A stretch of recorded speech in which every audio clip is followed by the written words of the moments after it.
More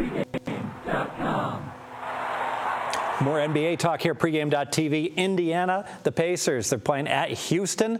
Houston is kicking butt, and they're going to be in the playoffs. In fact, there's 7 teams in the West. They're going to be in the playoffs. The Lakers are the last team.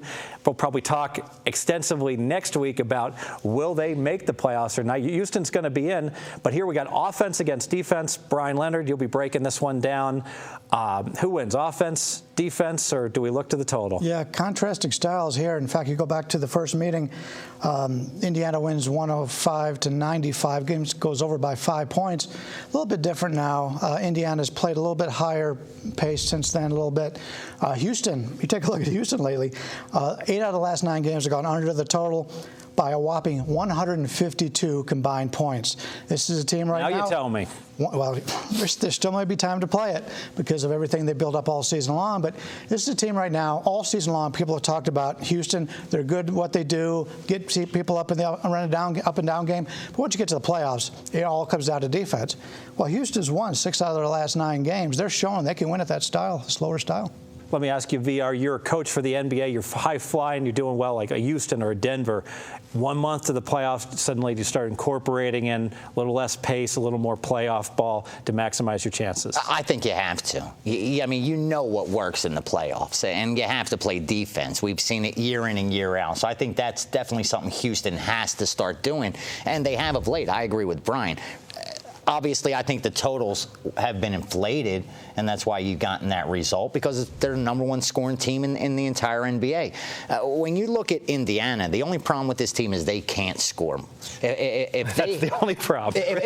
I mean, they're loaded. They have talent. They play great defense, but I don't think this is the kind of team that could come out of the East. Like they keep saying, we want a rematch with Miami. We want Miami again. Careful what you wish for. Exactly, because they just don't have the. If you look, I could see if because of the style they play, they don't put up much points, but that's not it. It's they can't shoot the basketball. Their field goal percentage is ridiculous, whether they shoot inside or whether they shoot outside. So until they are able to clean that up, I don't think this team is going to contend in the East. But you look at Houston, you see they're trying to change what they're doing, and I give them a big, they're a buy right now. I think Houston is because of that fact.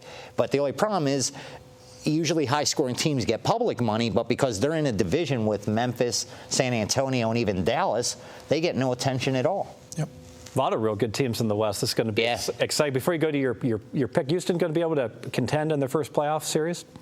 It depends on the matchups. I mean, the top 2-3 teams out West, other than Miami, they're the best teams. I think it's Miami. It's pretty much a shoe-in. And even though I like Indiana, I like teams that play a lot of defense, grinded out defense, that kind of thing. But unfortunately, when you're playing a team with LeBron James and the offensive talent Miami has, I don't think Houston does anything in the playoffs. Not enough experience. 1 win. If that. Not one series win. One game win. Game 3. Very good. Let's go ahead and make it 3. It's always game 3, right? Let's make this one official. Indiana, Houston.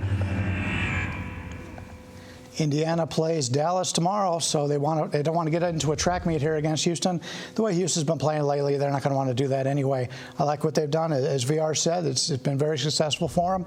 And you've got a game here, as I pointed out, the last 9 games, 152 combined points under the total. A lot of people will look at season-to-date stats. You got to keep up on what's going on now, and it makes a lot of sense. Houston going into the playoffs, trying to get into more of a playoff-type atmosphere. I look for this game to go under, and we're going to ride it until it beats us. Well, you're always saying that, like, I oftentimes disagree with you, and I'm just always playing devil's advocate, but I think you make a really strong case for that. And do we bet this one tonight on the overnights when the line first comes up? Do we bet it early or do we bet it late? Yeah, probably early, right? I think you want to bet as early as possible, because once people realize there's been a shift, it's going to make a difference as the day goes on. So we get the better line. I agree. All right, we have a consensus. Beautiful. We have a consensus on the NBA, and we're going to move over. Everyone's been waiting for March Madness, Sweet 16, NCAA tournament, some great games. We're going to be breaking down one of them. We got Michigan. We have Kansas. Stay with us, pregame.tv. We'll be back to break it down VR with the free play on the game.